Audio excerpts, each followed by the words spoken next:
न कहियो दिल लगाबो करबो न प्यार गे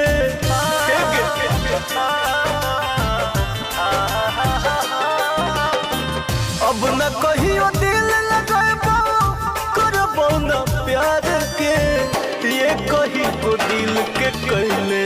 टुकड़ा हजार गे ते कही को दिलवा के कहले टुकड़ा हजार गे।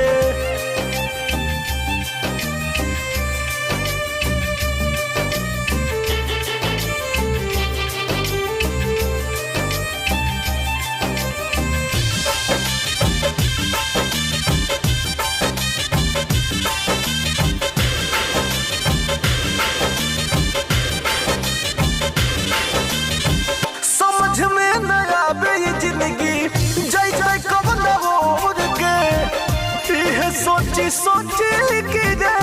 अखिया से लोर गे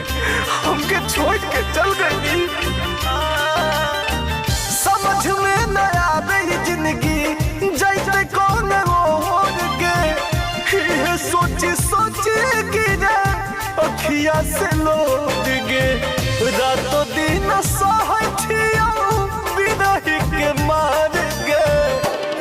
के को दिल के कहले टुकड़ा हजार गे एक को दिल के कहले टुकड़ा हजार गे हे गे हम मर जेबो।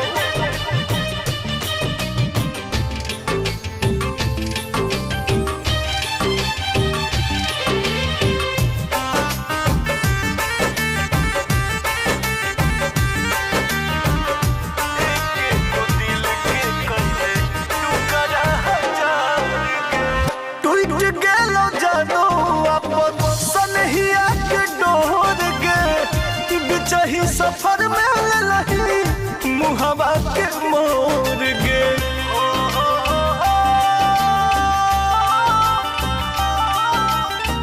टूट गेलो जानो अपन सनहिया के डोर गे बिचाही सफर में लही मुहवा के मोर गे तोहर दीवाना गेलो